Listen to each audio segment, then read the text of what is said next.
Bienvenue sur Women TV Talk Show, la télévision de la femme. Mesdames et messieurs, une fois encore, bienvenue sur votre plateau favori, Femme d'Impact. Pour ce jour, comme d'habitude, je suis accompagnée de mon binôme que je ne vais pas présenter. Vous savez déjà de qui il s'agit. Alors, je vais dire bonsoir à mon binôme. Bonsoir. Bonsoir, c'est moi. Elle parlait de moi justement. On parle de toi. Comment tu vas? Je vais très bien. Et toi? Ça va super bien. Alors, avec nous avons des invités très spéciaux. On a Monsieur Yana Claude là et Mademoiselle. Je vais te présenter comment? Ton titre a changé, Mako. Madame, donne ton nom de femme mariée. Ouais, Betty Morin. Betty, elle est mariée dans le nom de jeune fille. Ok. Nous avons des invités plus particuliers ce jour, voyez-vous. Alors, nous avons Monsieur Yana ici à ma gauche et Madame Betty Morina. Bonsoir à vous. Bonsoir. Bienvenue chez nous. Merci. Nous espérons que vous allez bien. Oui, ça va très bien. Et vous? Très bien. D'accord. Alors, Aurélie. Vous êtes tous les deux responsables d'associations caritatives. Exactement. Non. Elle est blogueuse. De Maureen, elle est blogueuse. Elle tient un blog qui traite de la drépanocytose. Et Monsieur Yana est Président d'une association à but non lucratif. Président d'une association à but non lucratif. Wow! We are one. We are one. Alors, il faut préciser, Aurélie, que Maureen, elle est peut-être pas responsable d'une association caritative. Mais elle est membre. Oui, bon, ça veut dire qu'elle est membre d'une association, mais elle est là ce jour en tant que... Je ne sais même pas comment te présenter, en fait. Bon, bref, Maureen, tu sais que nous sommes dans la période des fêtes, c'est les fêtes des tout petits. Alors, Maureen a pris sur elle de lancer une sorte de collecte de fonds en faveur des enfants drépanocytose. Donc, elle est là pour... Elle a pris sur elle de veiller à ce que les enfants drépanocytaires de la ville de Douala et d'ailleurs puissent avoir des présents en guise de cadeau de fin d'année. Oh là là, c'est honorable. Alors, aujourd'hui donc, on va parler de quelque chose qui, moi, me passionne particulièrement. Je mets les organes dès que j'annonce le thème. Parce que oui, on a pour habitude de dire, ouais, je suis de l'association telle, je suis de l'association telle autre. Mais moi, je vous dis la vérité, moi, jamais rien donné dans une association. Parce qu'à chaque fois, je me dis, je vais aller donner, genre, moi-même, je n'ai rien. Puis je me bats à avoir un petit quelque chose, je vais pas donner là-bas, et puis les enfants ne bénéficient même pas de ça. Sur cette lancée, je vous donne le thème, qui est donc la transparence et la responsabilité dans les associations caritatives. Comment garantir que les dons et ressources soient utilisés de manière efficace et responsable? Et je parle de ce thème avec émotion, parce que je suis pas la seule, sincèrement. Il y a beaucoup de gens qui pensent comme moi que, gars, ça ne sert à rien. Qu'est-ce que vous en dites? Merci Aurélie.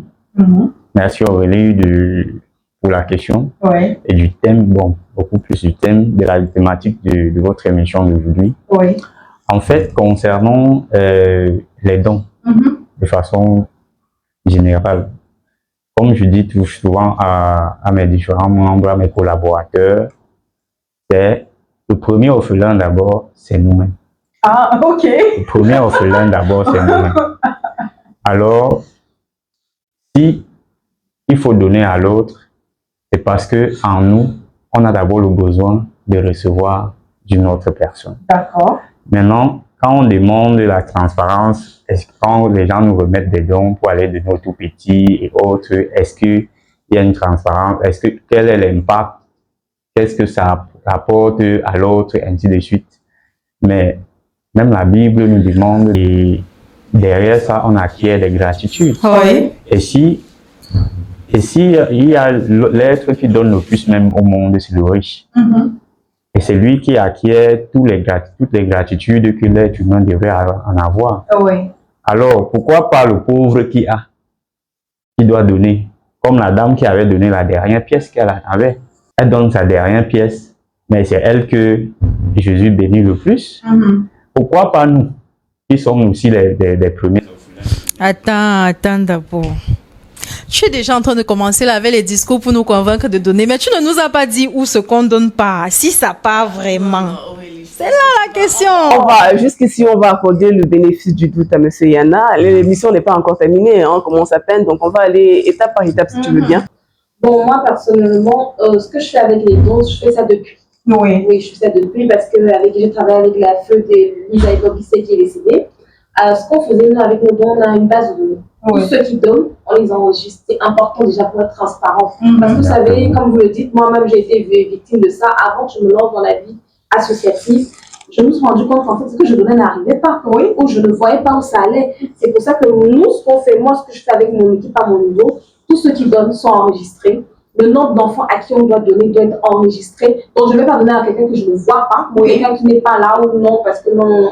Et les gens doivent voir, en fait, où vont leurs dons, où vont leur argent, qu'est-ce qu'on en fait, en fait. C'est ça la transparence. Et c'est très important parce que sinon, il y a beaucoup d'associations, on va les taxer de malhonnêtes et tout. Pourtant, c'est pas comme ça et tout. Moi, et d'où c'est aussi important le fait du choix de l'orphelinat. Oui. Parce que beaucoup aujourd'hui, les premiers arnaqueurs même sont les orphelinats. Il faut vous expliquer ça. Il faut vous expliquer aujourd'hui, les gens se sont rendus compte que le domaine associatif apporte beaucoup. Oui. Au niveau de. Alors, nous, je ne vais pas vous couper la parole, mais plutôt en journée, nous avons été dans un orphelinat pour faire une émission et là-bas, on nous a dit tout le contraire. Hein. L'orphelinat, la chance en enfant. Et ça, c'est l'orphelinat.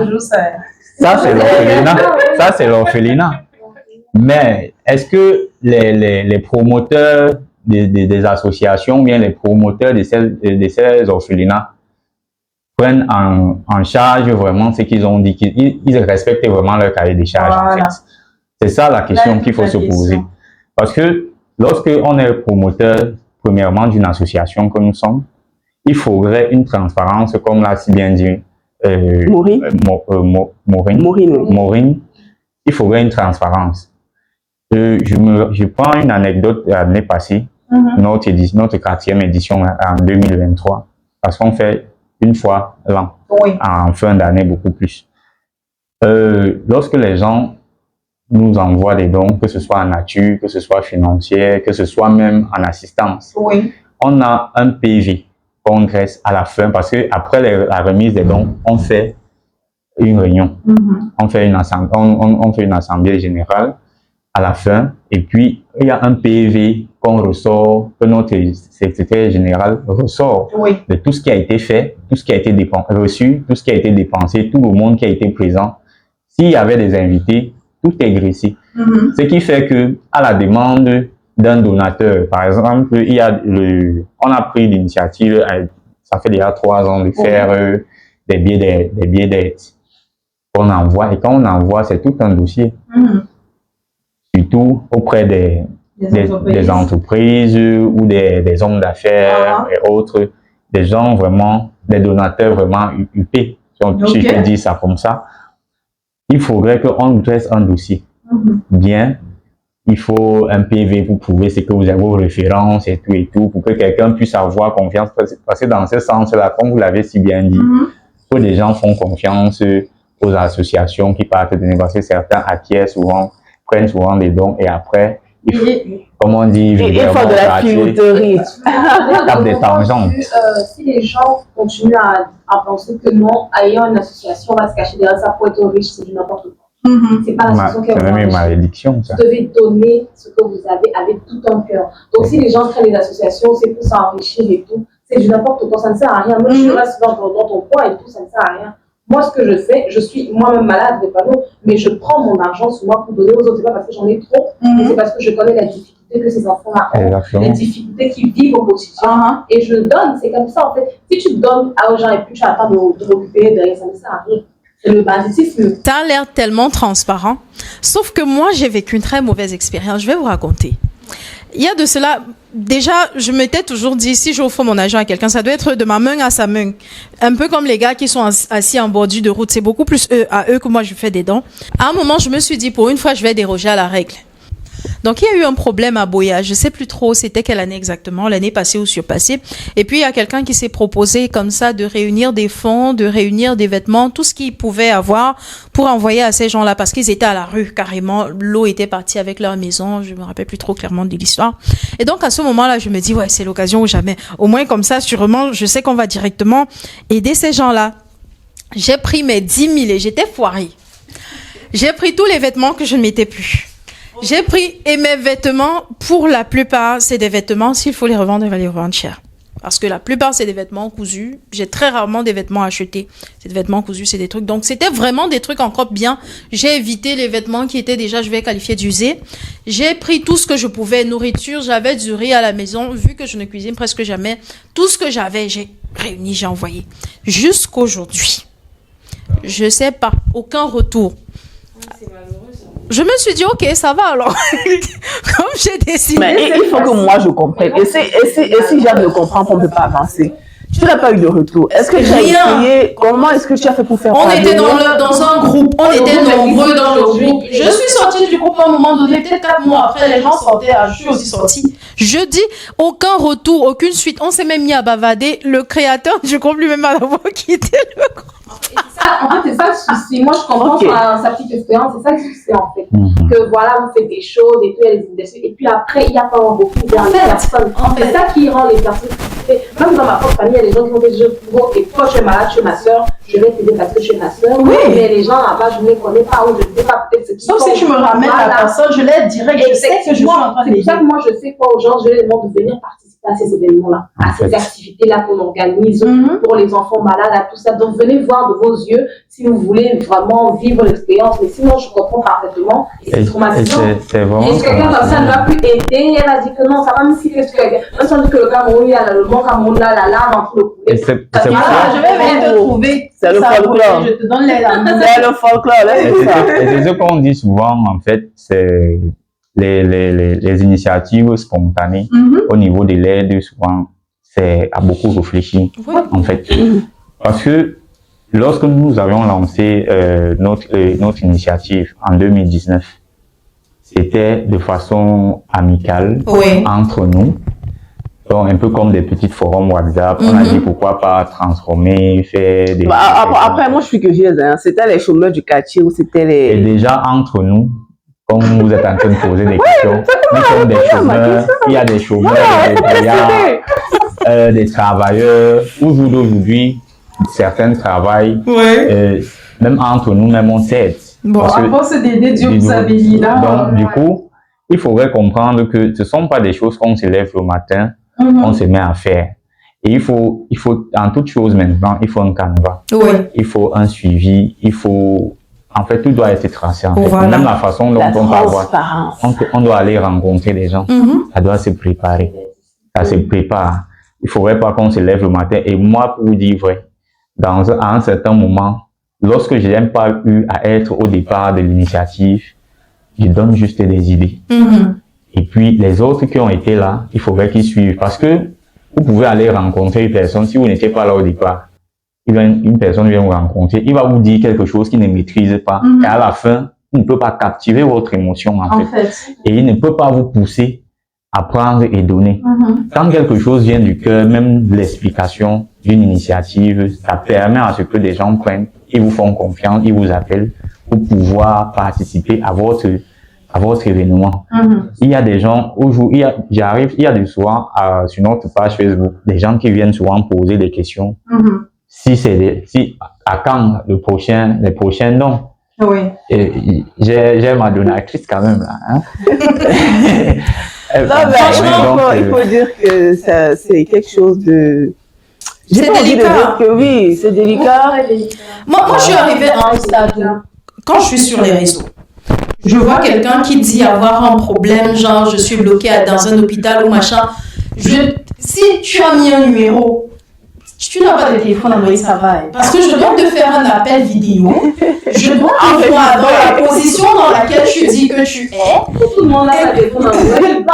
Ça va alors. Ça va. Tout le monde a téléphone Android. Ça va. Et nous, on a... En fait, je pense que c'est un travail d'organisation. Si vous travaillez bien dans votre association, d'organiser, d'être transparent, on fait des retours aux entreprises, que ce soit aux personnes physiques ou aux personnes morales. Je pense que c'est ça le plus important. Voilà, les gens doivent être transparents et tout, et organiser aussi. Au départ, tout le monde est motivé à faire ce qu'il veut, tout le monde est motivé à aider les autres et tout. Mais après, les mentalités sont différentes. Il faut qu'il y ait du sérieux. Oui, les mentalités sont différentes. Vous allez voir, après les associations, beaucoup se dissouent. Parce que voilà, c'est pas le même objectif qui suit. D'autres recherchent le profit, d'autres ne sont pas d'accord et tout. Donc c'est malheureux en fait, c'est malheureux, mais c'est comme ça. Même nous-mêmes, parmi dans nos associations, beaucoup sont là pour des profits. Bon, moi je comprends ici que vous avez, après les collectes, là, vous avez assez pour vous faire des partages après. Parce que quand vous dites que beaucoup sont là pour le profit, c'est que après, il y a un petit bonbon que vous partagez. Le profit beaucoup plus vient du fait que dans une association, si nous sommes 30, ce qui est sûr, au moins sur 15 ou 20 personnes qui travaillent. Oui. Donc, ils ne viennent pas pour objectif venir aider les gens, ils viennent pour objectif, comme on a dit, le premier, en fait, un carnet, on a dit le premier orphelin, c'est nous-mêmes. Il faudrait que, comme moi aussi je suis orphelin, il faut que je vienne poser des questions, des problèmes et tout. À la fin, tu oublies l'objectif premier, même que tu es venu. Par contre, si tu viens partager donc cette initiative avec les autres, pourquoi tu peux avoir des bénédictions derrière ça?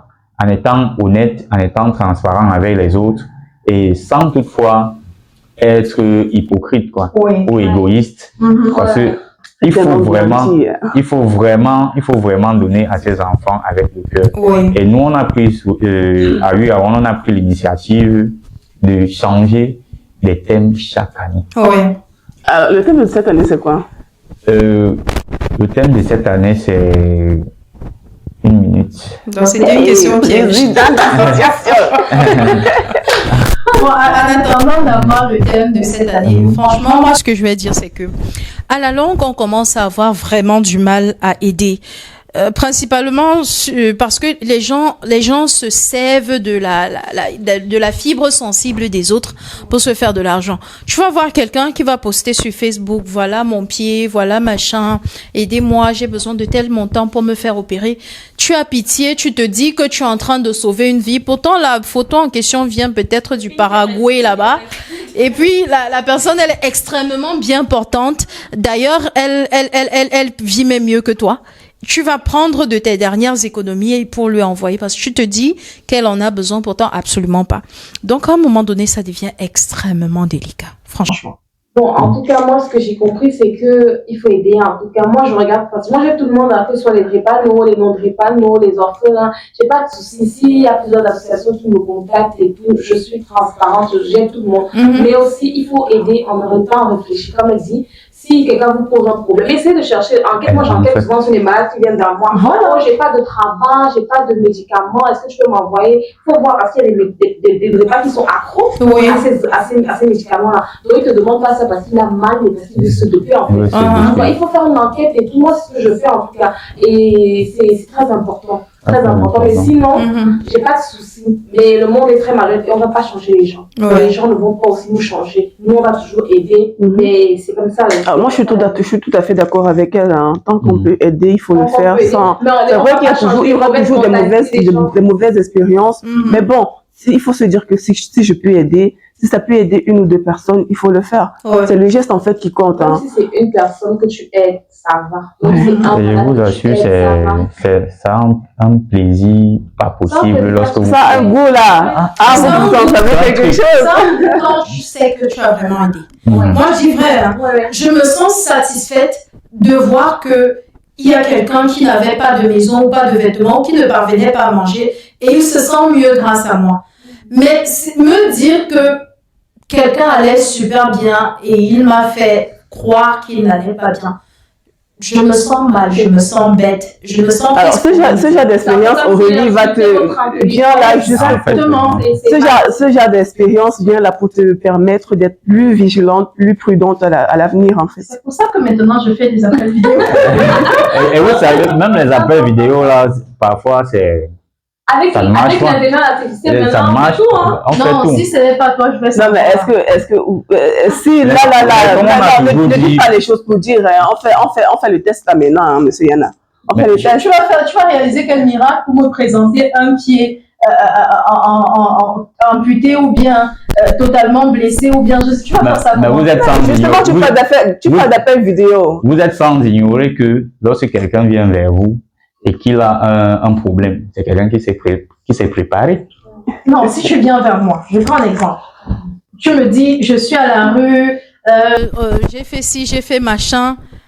Si tu n'es pas à la rue, je saurais. Parce que de toute façon, je vais te cuisiner. À un moment, tu vas me dire que, gars, laisse.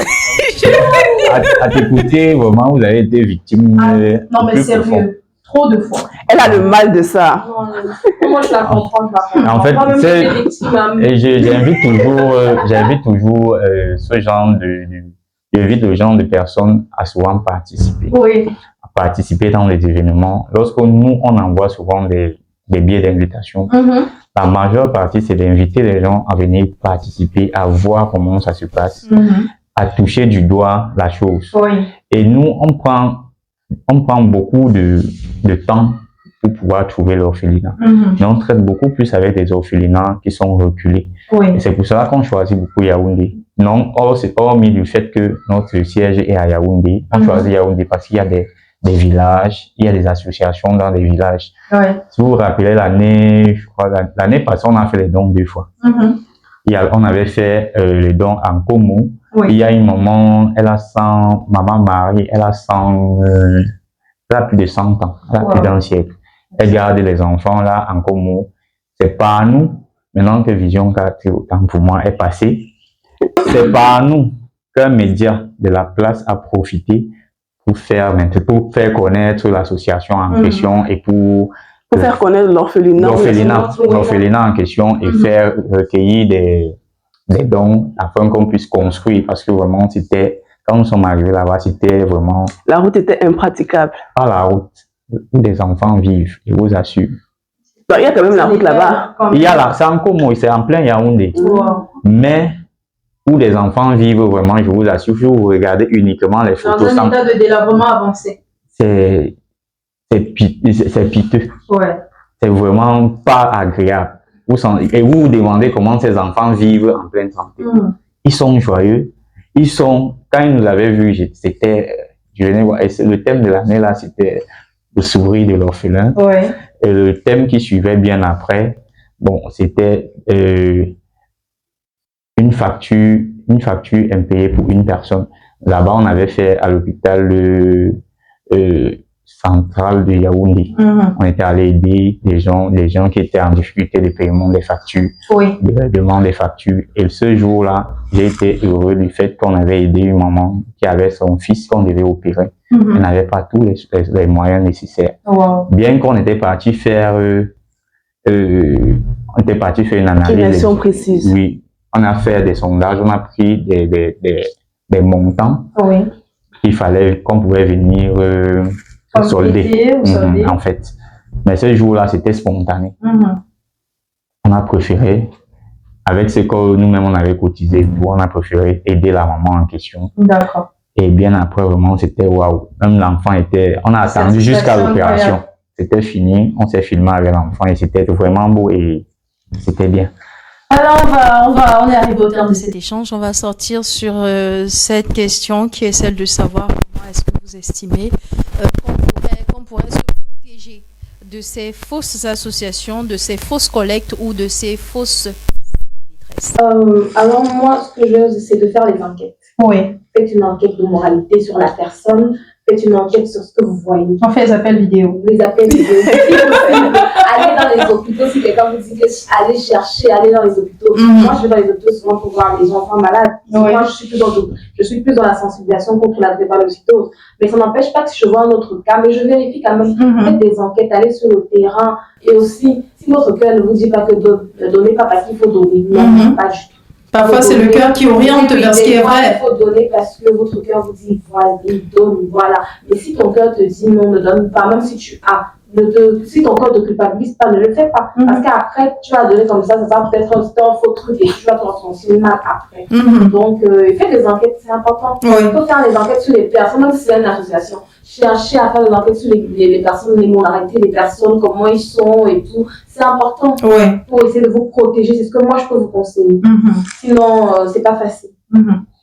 Comme vous l'avez si bien demandé, comment faire pour se protéger? Il faut vraiment faire des enquêtes, comme on le dit si bien. Il faut chercher à rencontrer les personnes en question. Rencontrer, participer pour toucher du doigt le jour des événements. Il faut toujours être là. Faites l'effort si vous pouvez. Si c'est dans la ville, vous pouvez voir. Même s'il faut voyager, allez-y. Parce que c'est aussi ça, l'aide n'est pas toujours de donner quelque chose. Au moins, c'est votre présence. Apporter du soutien. Être présent. C'est très bien et c'est très important. Et à la fin, au fur et à mesure que vous passez du temps avec ces associations-là, que vous voyez, vous pouvez savoir quels sont leurs cahiers de charges et comment leur apporter de l'aide à ces enfants-là qui, eux, ils suivent tout le moment. D'accord. Donc, c'est un peu dans ce sens-là. Il faut vraiment pas prendre le risque. Et c'est important de participer aux activités aussi. Donc, ça vous donne notre vision de ce que vous entendez un peu partout. C'est très important de participer aux activités. D'accord, on va dire... alors, moi, je ne te coupe pas la parole. Hein. Moi, j'attends toujours le thème du nom de M. Yana Doupé. Non, mais attendez, c'est pas sérieux. Le thème de cette année, c'est quoi, M. Yana? C'est l'espoir de l'orphelin. L'espoir de l'orphelin. L'espoir de l'orphelin. Mais c'est Et facile à cette année, vous allez retenir. déposer vos valises de quel côté? Nous allons partir du côté de Yaoundé, mais plus précisément là, de l'orphelinat. On a 3 orphelinats. Nous sommes en train D'essayer de voir lequel des 3 finalement. En fait, en fonction de leurs demandes, de leurs besoins. Parce qu'on fait une étude des besoins de différents orphelinats comme nous avions choisi. Et avec ce qu'on a, 1 ou 2 semaines avant, on appelle l'orphelinat en question pour qu'on va passer. Donc, et cette année, c'est le 21 de ce mois. L'espoir de l'orphelin. C'est toi. Il y a beaucoup de fêtes de 21. Hein. Je suis saturée. Sans manquer de vous rappeler Rappeler que ce somptueux plateau nous est offert par les résidences Boss Life. Boss Life, c'est des résidences et des appartements luxueux, prestigieux, à des prix relativement bas. On rappelle également, cette année, ou plutôt l'année prochaine, vous allez bénéficier de quelque chose d'exceptionnel. C'est la grande conférence tour qui sera du côté de l'hôtel Vallée des Princes Bessenguet le 1er mars et à Bafoussam, ça sera en février. C'est quel jour? Le 22. Le 22 février à Bafoussam. Pour ce qui est de Douala, ça sera à l'hôtel Vallée des Princes Bessenguet, je pense que je l'ai déjà dit. Et les tickets d'entrée, 10 000 francs individuels, 15 000 francs 2 personnes. On ne dit pas couple parce que si vous êtes 2, c'est 15 000 francs. On ne veut pas savoir si c'est un couple ou pas. Vous payez 15 000 si vous êtes en ami et puis vous voulez économiser. Vous payez 15 000 pour vous 2. C'est exceptionnel parce que vous aurez l'occasion de sortir de là avec une expérience incroyable en termes d'entrepreneuriat. Pour ce qui est de cette conférence, vous aurez des coachs qui vont vous accompagner si vous avez déjà lancé une activité. Si vous ne l'avez pas encore fait, ils vont vous donner des conseils pour vous lancer de façon efficace et surtout de façon pertinente. Également, là-bas, vous aurez l'occasion de remporter des cadeaux, des frigos, des écrans plats, des séjours à l'hôtel Boss Life, pourquoi pas. Donc, ça sera le 1er mars du côté de l'hôtel Vallée des Princes Bessenguet. On se dit au revoir. Merci à vous d'avoir bien voulu honorer cette invitation. Au revoir. À nous de vous. C'était gentil, c'était super d'être sur votre plateau. Merci. En tout cas, vous likez, vous partagez, vous activez la cloche de notification, invitez tout votre village, les voisins, tout le monde à s'abonner à notre chaîne. Merci. Découvrez le summum du confort et de la durabilité avec les appartements meublés Boss Life. Nos logements sont équipés de tout ce dont vous avez besoin pour un séjour inoubliable, y compris une connexion Wi-Fi rapide et fiable. Nos appartements sont alimentés par des plaques soleil. Pour une empreinte écologique, nous proposons également un service de location de voitures sur place, réservé dès maintenant votre séjour chez Boss Life et profitez du confort que nous offrons dans nos appartements meublés de luxe. Nous sommes situés à Douala Terminus, derrière Barcelone Hotel. Contact 682 82 48 33. Boss Life et Partner. Live like et boss. Comment générer 1 million de bénéfices au bout d'un an avec seulement 5 000 francs de capital de départ dans un contexte où de nombreux entrepreneurs peinent à faire décoller leur business? Venez vivre cette expérience historique le 22 février 2025 à l'hôtel Mbatkam à Bafoussam et le 1er mars 2025 à l'hôtel de la Vallée des Princes à Douala Bessengue à l'occasion de la méga conférence tour qu'organise Woman TV Talk Show sous le thème Femmes en action, épanouissement et prospérité. Au programme, rencontres d'affaires avec des opérateurs économiques venus des 4 coins du monde, ateliers de formation sur les meilleures techniques de vente et de digital, et en bonus, plusieurs jeux tombola avec de nombreux lots à gagner. Intervenante principale, Célestine Photo, Motivation Speaker, CEO, Woman TV Talk Show et experte en gestion entrepreneuriale. Ne manquez pas ce rendez-vous qui va transformer totalement votre vie et faire de vous un entrepreneur à succès tel que vous l'avez toujours souhaité. Ticket d'accès disponible 10 000 francs, 15 000 francs couple et 35 000 francs VIP. Réservation 6 51 71 74 45.